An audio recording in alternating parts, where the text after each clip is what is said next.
చుండూరులో మనం వాలంటీర్స్తోనూ సచివాలయ కన్వీనర్స్తోనూ జేసీఎస్ కన్వీనర్స్తోనూ మన సమావేశం కావడం జరిగింది. ఆ సమావేశంలో వాలంటీర్స్ దగ్గర నుంచి, సచివాలయ కన్వీనర్స్ దగ్గర నుంచి, జేసీఎస్ ఇన్ఛార్జెస్ దగ్గర నుంచి ఫీడ్బ్యాక్ కూడా తీసుకోవడం జరిగింది. ఫీడ్బ్యాక్ తీసుకున్నప్పుడు ఆ ఫీడ్బ్యాక్ తీసుకున్న తర్వాతే ఈ మార్పులు చేర్పులు అన్నటువంటివి జరిగాయి. మీకు కూడా గుర్తుంటుంది.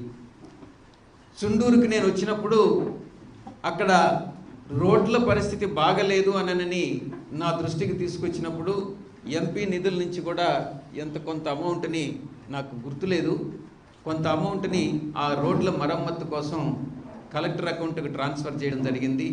ఆ యొక్క పనులు కూడా పూర్తయి ఉంటాయని నేను అనుకుంటాను. ఒకవేళ పూర్తి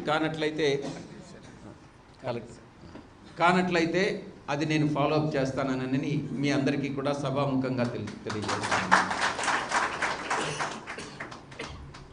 ఇంకా ఏదైనా కానీ అవసరాలుంటే, ఇంకా ఏదైనా పనులు కానీ ఉంటే మీరు మీ యొక్క సమన్వయకర్త అశోక్ బాబు గారితో మీరు కానీ డిస్కస్ చేసి నాకు తెలియజేసినట్లయితే నేను పార్టీ అధ్యక్షుల వారితో చర్చించి డిస్కస్ చేసి ఆ సమస్యల్ని పరిష్కరించేటటువంటి అవకాశం మీరు ఇవ్వాల్సిందిగా మీ అందరికీ కూడా విజ్ఞప్తి చేసుకుంటా ఉన్నా.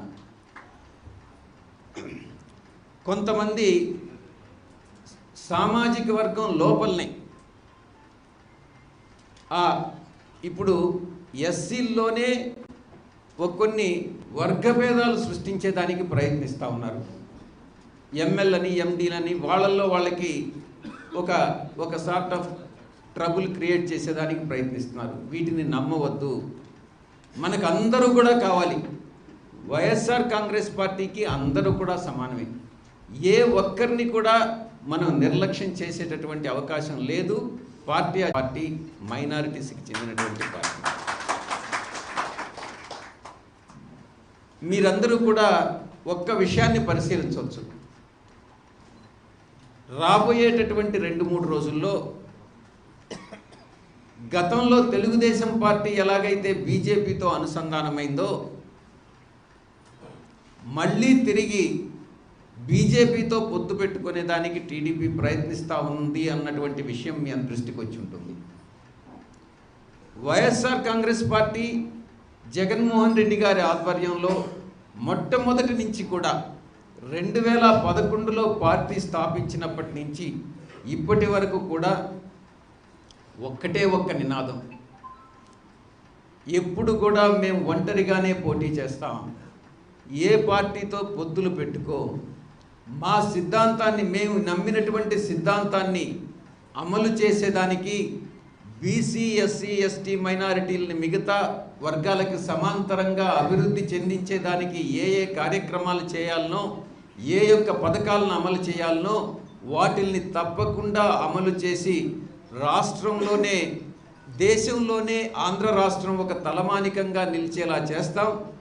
ఆ బడుగు బలహీన వర్గాలందరినీ కూడా మిగతా వర్గాలకు సమాంతరంగా అభివృద్ధి చెందేలా చేస్తామన్నటువంటి సిద్ధాంతంతో మనం ముందుకెళ్తామని మీ అందరికీ కూడా విజ్ఞప్తి చేస్తాము.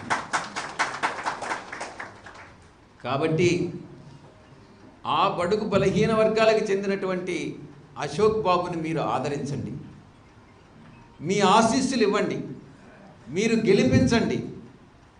గెలిపిస్తే తప్పకుండా మీ అందరికీ కూడా న్యాయం చేస్తాడు, మీలో ఒక మనిషిగా ఉంటాడు అన్నటువంటి విషయాన్ని మీకు తెలియజేసుకుంటా ఉన్నాను.